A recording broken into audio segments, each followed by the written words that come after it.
I just broke my tripod, but it's fine. It's fine. Whatever.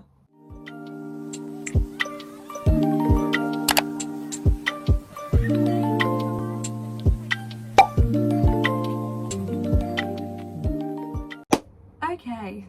Hey. I'm Jordi and I am going to York St John in September to study primary education. I thought that I would give a little bit of insight to how to apply to uni for those who are in their last year of college or sixth form. I know that it can be really scary and no one really talked me through it. I thought I would share what I did so you know how to actually apply and you're not just fucking confused, because I was for quite a bit. So I'm going to put this in 6 categories, like 6 little parts. 1 being UCAS, 1 being interviews, 1 being grades, 1 being student finance, another accommodation, and waiting. UCAS. I think UCAS is a whole UK thing. I think they tell you that you apply through UCAS. I don't think there's any other site. At some point in your last year of college or sixth form, they will tell you that you need to start applying for unis, and the way to do that is you need to get a UCAS account. So you go on the UCAS website and you sign up. But we were told to do with our college emails and not our personal emails. I made that mistake and I did it with my personal email and like made me change it. I think that's because they need to upload your grades at the end and they need your college email to do that. Once you get in, there is like, but it's really chaotic, but there is like boxes of stuff that you need to check before you can send your application off. And so one of them is personal details. Click on that box and you just write in all your personal information, your name, if you've been convicted of any criminal stuff, where you live, like your nationality, just everything, like everything that you would do if you were signing up to something else. Like it's just like that. So I did that. That was done. You then need to do your personal statement. I was actually told that we wouldn't have to do one, and I don't know why. I think because like we were just out of COVID. I don't know. Someone told me that we didn't have to do a personal statement this year, and I was like, woohoo, fuck yeah. That was a lie. We had to do a personal statement, and you've basically got to talk about why you want to go to uni, why you think you'd be good at on your course, your personal interests, your favourite subjects, how college was, etc, etc. Yeah, that is one of the hardest things, is writing that personal statement. Every university is going to look at your personal statement and see if they like the sound of you and if they want you to come in for an interview. So you're basically trying to win them over by bragging, pretty much. You get that out of the way, and then you've got to choose 5 unis. So to apply, you've got to just pick 5. Again, I didn't know what unis to go for. I had an idea because I did a drama course, like an acting course in college. So everyone was going off to drama schools and I was going off to uni. So I couldn't go where everyone else was going because they're doing a whole different thing. So I was really confused as to where to go. So I asked my tutor if she would look at some places where she thinks I would suit.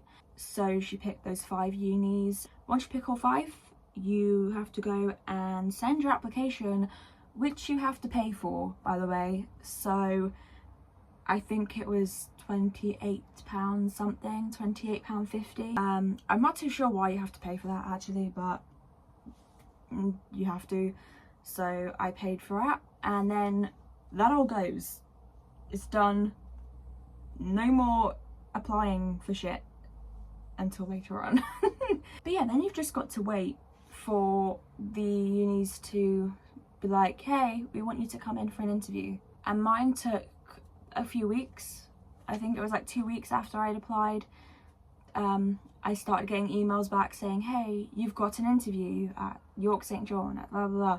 My storage decided to run out, so I'm gonna have to backtrack. And I put my hair up because it is hot. It is freaking summer and it's like 30 fucking degrees. So you have to pick a date, time and place for your interview, and if you're going to do it in person or via a video call, because for instance I live in Cornwall and everywhere I picked was north, so it was hard for me to get up there.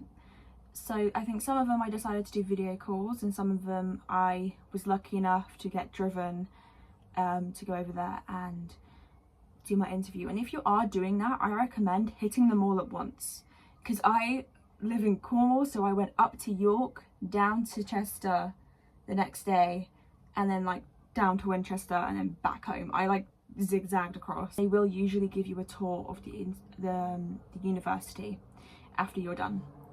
So I went to 3 of my interviews. I turned down my Canterbury interview because I just picked that because you had to pick 5 and I really wasn't bothered about it, so I just, no. And I also didn't end up going to Gloucester, and that's because after my interviews I got told on the day that I was offered a place for all 3, for York, for Chester and for Winchester. I must be great at interviews because I don't know how that happened. Like a few hours after my interviews I got an email and they were like, we've offered you a place to come, and I was like, okay, well I've got 3 that were pretty good and I don't need to go to the other 2, I'm fine. So I got rid of the other 2. You then pick a uni that you want to go to. So you go back onto the UCAS. UCAS will stay with you through this whole process, by the way. Don't get rid of it, don't delete your account, stay with it, because that's going to show you your whole journey, and you've got to pick a uni afterwards. So I picked York. I confirmed I chose that one, so then all the others were cancelled out. You've also got to pick an insurance university, basically like a backup. So I picked Winchester as my backup, just in case you don't get into York. Then you go to the other one. So after that they cancel all the others out. So after you've applied and you've picked the one that you want, you can either have a unconditional offer or a conditional offer. So an unconditional offer basically means that you have been offered this place, you've picked it, it's set in stone, it's confirmed, you're going. And a conditional offer is what I had, which is where you can go once you meet your target grade. So I did a BTEC course, so mine was pass, merit and distinction. They said you can go if you get 3 merits. I got 3 merits, and then it was confirmed that I was definitely going. And they will tell you that. They'll be like, yeah, you've got the offer, but it's a conditional offer.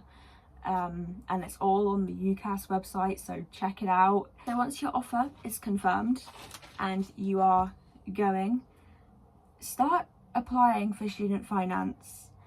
That's a whole thing. So your student finance basically is where you apply to get your tuition fee and your maintenance loan. Your tuition fee is how much the university course costs you. I think it's the same for everyone. It's like £9,275 a year, something like that. I'm not too sure. Basically that goes straight to the uni. You don't have to pay that yet. You basically apply for it, and it's like they just give the uni 9,700 and whatever.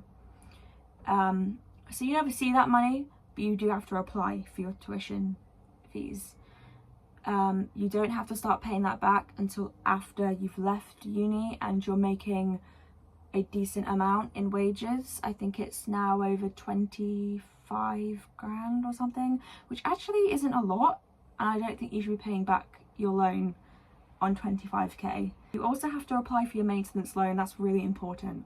So your maintenance loan is every year they give you a certain amount of money to go towards your rent and your food, any other stuff like that while you're away at uni, and the amount you get depends on your household income. So I think the minimum you can get is 4 grand. I'm estranged, for instance. I don't live with my parents, so I'm financially independent. So I got the full amount of maintenance loan, which I'm so grateful for because I would have not been able to do it without it.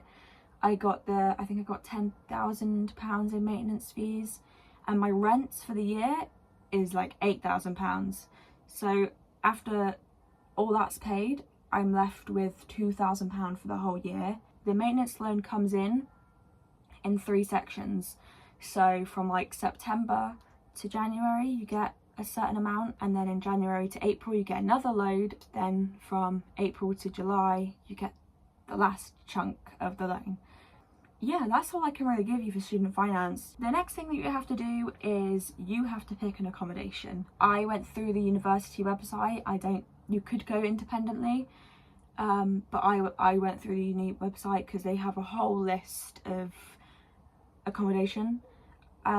Look at them all. I looked at every single one, every video, every tour, every room plan. For me, I needed an ensuite bathroom. I needed my own. I really don't think I could deal with living with like 1 bathroom, 6 people.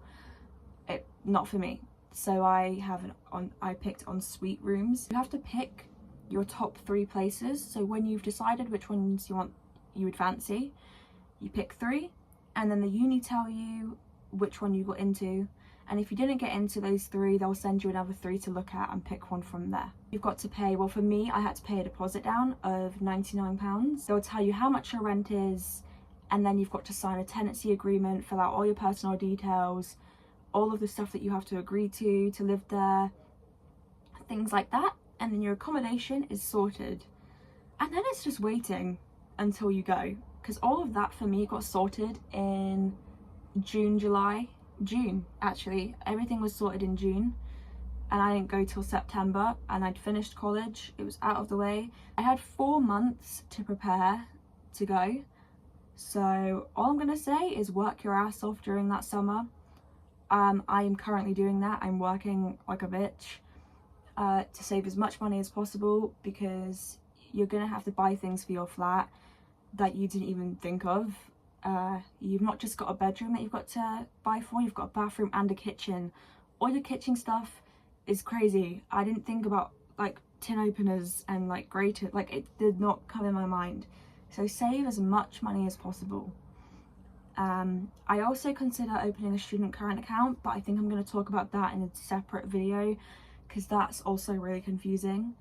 But what I would just say is, for those months that you're waiting, work, save as much money as possible so that when you go to uni you've got a bit of a backup and you can enjoy the first few months before you get a job while you're at uni.